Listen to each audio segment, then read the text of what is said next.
স্ত্রী ও দুটি ছেলে মেয়ে ছিল। মাঝে মধ্যে লোকের বাড়িতে পুজো করে অতি কষ্টে ব্রাহ্মণের দিন চলত। একদিন, শুনছো গিন্নি, আজ পৌষ সংক্রান্তির দিন, বেশ ভালো করে জমিয়ে পিঠে পুলি বানাও তো। ও সেই কবে চৌধুরী বাড়িতে খেয়েছি, সে স্বাদ আজও জিভে একেবারে লেগে আছে। আহা মরণ, শখের বলিহারি যাই। ঘরে নেই চাল, শিরে সংক্রান্তি, আর উনি খাবেন পৌষ সংক্রান্তির পিঠে। তোমার কি ভীমরতি হয়েছে? আরে চাল নেই তো কি হয়েছে, আমি তো আর পোলাও খেতে চাইনি। সংক্রান্তির দিনে ঘরে একটু পিঠে হবে না? পিঠেটা হবে কি দিয়ে শুনি? যে দুবেলা দুমুঠো খেতে দিতে পারে না, তার আবার তো নোলা কিসের? হ্যাঁ, যাও না, অতই যখন নোলা, ওই চৌধুরী বাড়িতেই হাত পেতে খেয়ে এসো না আবার। আহা, আমি কি একা খাবো বলেছি? অনেক হয়েছে, আমাদের কথা অত ভেবো না। এই দেখো, এই সকালবেলা আবার মরা কান্না জুড়লে তো। রোজ রোজ এই এক অশান্তি, আর ভালো লাগে না, ভালো লাগে না আমার। এক এক সময় মনে হয় যাই যাই ঘর সংসার ছেড়ে বিভাগী হয়ে যাই। তাই যাও, সংসার ধর্ম তোমার মতো লোকের জন্য নয়। না, আমি তো পাষাণ। এই রইল তোমার সংসার, আমি চললুম। ঈশ্বর যদি দয়া করে মুখ তুলে চান, যদি কপাল ফেরে, তবেই ফিরবো। আরে আরে আরে, তুমি সত্যি সত্যি চললে নাকি? ফিরে এসো, ফিরে এসো বলছি। ব্রাহ্মণ স্ত্রীর কথায় কর্ণপাত না করে গ্রামের সীমানা ছাড়িয়ে মনের দুঃখে এক গভীর জঙ্গলে প্রবেশ করে। হে ভগবান, তোমার অজানা কিছুই নয়। কেন আমার দুঃখ, কেন আমার এ মনোকষ্ট? হে অন্তর্যামী, তুমি তো সবই জানো প্রভু। শুনেছি শুনেছি তুমি দয়াময়। আমাকে আমাকে দয়া করো, আমার এই দুঃখ দূর করো ঠাকুর, দুঃখ দূর করো। ছেলে মেয়ে স্ত্রীকে নিয়ে দুবেলা দুমুঠো খেয়ে পড়ে বাঁচতে চাই। দেখা দাও, দেখা দাও দেবী, আমার মনোকামনা পূর্ণ করো, পূর্ণ করো মা, পূর্ণ করো মা বিপত্তারিণী। ব্রাহ্মণ, দেবীমা, দেবীমা, আমার ডাক শুনেছো মা? আমার ডাক শুনেছো তুমি? দয়া করো, দয়া করো, কৃপা করো আমায়। এই জীবনে অভাবের যন্ত্রণা আমার আর সহ্য হচ্ছে না মা, মাগো। এই নাও, এই হাঁড়ি দুটো তোমায় দিলাম। যাও ব্রাহ্মণ, এতেই তোমার দুঃখ দূর হবে। হে দেবী, অপরাধ নিও না মা, তুমি আমার সাথে পরিহাস করছো না তো? এই সামান্য দুটো হাঁড়িতে কি এমন আছে যাতে আমার অভাব দূর হবে মাগো? পরিহাস নয়, এ হাঁড়ি দুটোর শক্তি অনেক। একবার প্রমাণ করে দেখো। প্রথমে ওই লাল হাঁড়িটা উপর করে নাড়া দিয়ে দেখো।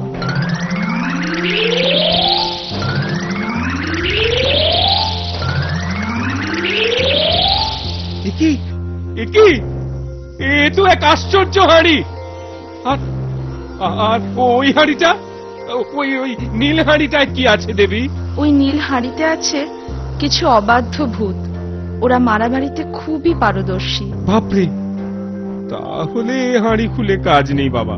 একবার খুলেই দেখো না, বেগতিক দেখলে বলবে, নীলহারি নীলহারি, এবার থামাও মারামারি। নীলহারি নীলহারি, এবার থামাও মারামারি।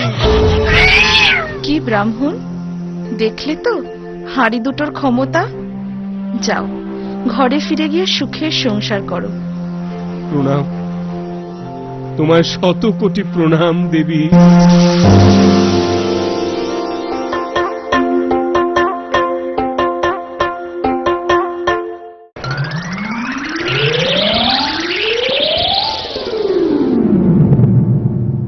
বাবা গণেশ, কিছুক্ষণ তুমি দোকানটা সামলাও, আমি দুপুরের আহার সেরে আসি, কেমন?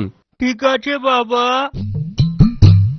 তোমাদের দোকানের মিঠাই কে তৈরি করে? তোমার বাবা? না না, এ মিঠাই বাবার তৈরি নয়।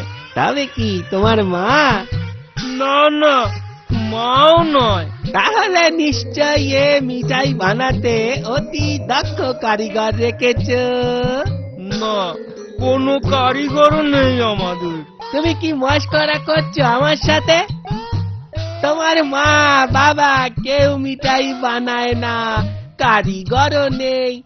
তবে কি মিঠাই আকাশ থেকে পারে নাকি? সত্যি করে বলো। আমি রাজপেয়াদা, আমার সাথে পরিহাস করো না। মিথ্যে আমি বলিনি। আমাদের ঘরে না এক আশ্চর্য লাল রঙের হাঁড়ি আছে। সেটা উপুর করে নাড়ালেই অনেক রকম মিঠাই পড়তে থাকে। বাবা বাবা একথা কাউকে জানাতে বারণ করেছিল। ওই ওই ওই বাবা আসছে। আপনি হাঁড়ির কথা দয়া করে কাউকে বলবেন না। না না, তুমি কি খেয়ে পেয়েছ? আমি ভুলে এ কাজ করি। যাই, আমি যাই, আমার কত কাজ পড়ে আছে। সে গণেশ, কার সাথে কথা কইছিলি? ওই রাজপেয়াদা জিজ্ঞেস করছিল এত ভালো মিঠাই কে বানায়। তুই কি বললি? ওই লাল হাঁড়ির খবর ফাঁস করে দিসনি তো? কিরে কিরে চুপ করে আছিস কেন, বল। আমি তো বলতে চাইনি। সর্বনাশ করেছে। হাটে হাঁড়ি ভেঙে দিলি রে। ওরে ওরে গোবর গণেশ ছেলে আমার, এখন হাঁড়িটা সামনে রাখাই মুশকিল হবে। তোকে নিয়ে যে কি করি। থাম থাম বলছি। অনেক অনেক দোকানদারি করেছিস, এবার ঘরে যা। ভ্যা করে আর কাঁদতে হবে না। গোবর গণেশ কোথাকার। আজ রাতে শীত কেটে বামুনের ঘর থেকে লাল হাঁড়িটা চুরি করতে হবে। তারপর ওই আশ্চর্য হাঁড়িটা রাজামশাইকে উপহার দেব। রাজামশাই উপহার পেয়ে খুশি হয়ে আমাকে নিশ্চয় অনেক স্বর্ণ মুদ্রা উপহার দেবেন। এরপর পায়ের উপর পা তুলে রাজার হালে জীবন কাটাবো।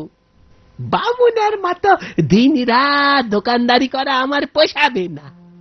রাত তো অনেক হলো, এখন নিশ্চয়ই ওরা ঘুমিয়ে পড়েছে। যাই যাই, এই সুযোগে হাঁড়িটা হাতিয়ে নি।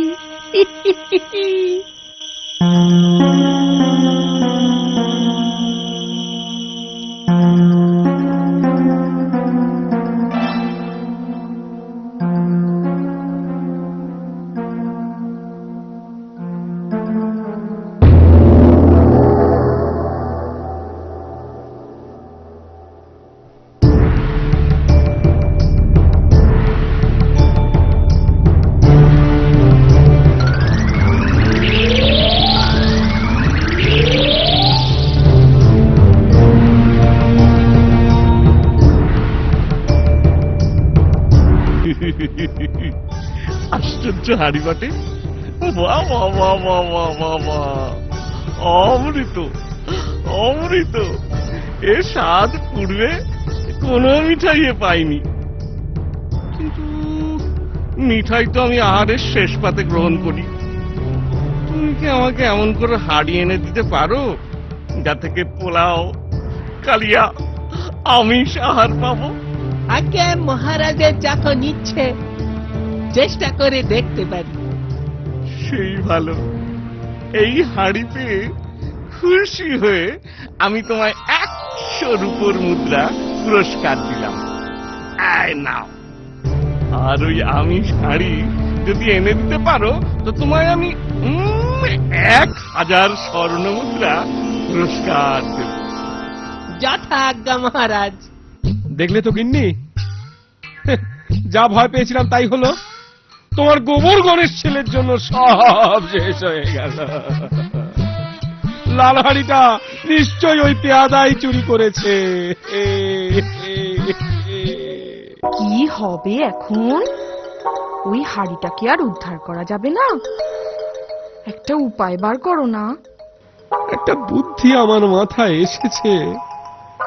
ওই ভুতুরে নীল হাঁড়িটা আজ লাল হাঁড়ির জায়গায় রেখে রাতে জেগে থাকবো।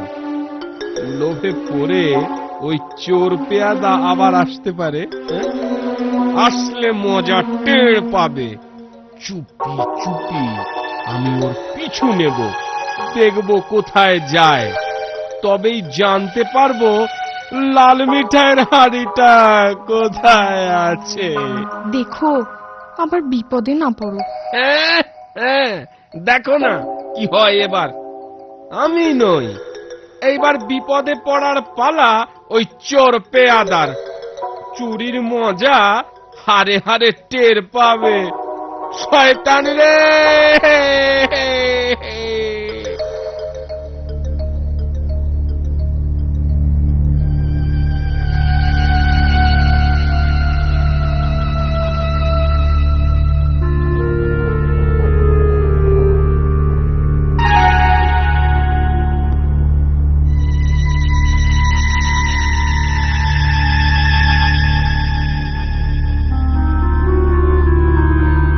পেয়াদা, ওই কি তোমার আমিষ আহারের হাঁড়ি? আমি এখনো পরখ করে দেখিনি মহারাজ। সে কি, তোমার হাঁড়ি তুমি জানো না ওতে কি রয়েছে? মহারাজ, আপনার জন্য উপহার আমি কি আগে পরখ করে দেখতে পারি? তবে ওই লাল হাঁড়িতে যখন মিঠাই আছে, আমি নিশ্চিত এই হাঁড়িতে নিশ্চয় পোলাও কালিয়া আমিষ আহারই থাকবে। তবে আর দেরি কেন, দেখি, খোলে দেখি তোমার আশ্চর্য হাঁড়ি। আহা! আদেশ শিরোধার্য মহারাজ।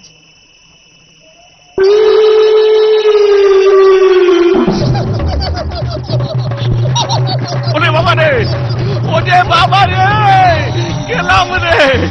চাইলাম আমি আহার, আর খাচ্ছি ভূতের প্রহার। কে আছো? বাঁচাও, বাঁচাও! ওরে বাবারে, ওরে বাবারে, কেন রে? আমার সোনার মোহর চাই না, আমার ঘাটে এসে আর বেরো না। আরে ভূত কথা কেন? আমি আর চুরি করবো না। ওরে বাবা গো, মরে গেলাম যে, ওরে বাবা, মরে গেলাম যে। ওরে বাবা রে, ওরে বাবা রে, গেলাম রে। কে আছো? বাঁচাও, বাঁচাও! আমার ঘাটে এসে ওরে বাবা রে, আরে ভূত কথা কেন? আমি আর চুরি করবো না। ওরে বাবা গো, মরে গেলাম যে। নীল হাঁড়ি, নীল হাঁড়ি, এবার থামাও মারামারি। নীল হাঁড়ি, নীল হাঁড়ি, এবার থামাও মারামারি। তুমি কে ব্রাহ্মণ? কোথায় থাকো? আগে মহারাজ, আমি আপনারই প্রজা, ময়নামতি গাঁয়ে থাকি। আপনার ওই পেয়াদা আমার হাঁড়ি দুটো চুরি করে এনেছে। সেনাপতি, ওই চোর শয়তান পেয়াদাকে এখনই বন্দী করো। আমায় ক্ষমা করেন মহারাজ, আমি এমন অপরাধ আর কখনো করবো না। আমি আর কখনো করবো না, ছেড়ে দিন মহারাজ। আমার অপরাধ হয়ে গেছে মহারাজ। মহারাজ, কখনো করবো না? তোমায় আমি ছেড়ে দেব? তোমায় আমি শুলে চড়াবো। রাজার পেয়াদা হয়ে চুরি, এই অপরাধের সাজা তোমায় পেতেই হবে। মন্ত্রী, মন্ত্রী, কাল এই চোর পেয়াদাকে শুলে চড়াবে। আজ কারাগারে বন্দী করে রাখো, আর এই ব্রাহ্মণের হাড়ি দুটো তোকে ফিরিয়ে দাও। শোনো ব্রাহ্মণ, ভূতের হাত থেকে আমাদের বাঁচানোর জন্য তোমায় 1000 স্বর্ণ মুদ্রা উপহার দিলাম। আই নাও উপহার। আগে যথা আজ্ঞা মহারাজ। জয় হোক, মহারাজের জয় হোক। মহারাজের দেওয়া 1000 স্বর্ণমুদ্রা ও নিজের লাল হাঁড়ি আর নীল হাঁড়ি নিয়ে গাঁয়ে ফিরে ব্রাহ্মণ পরম সুখে শান্তিতে সংসার করতে লাগল।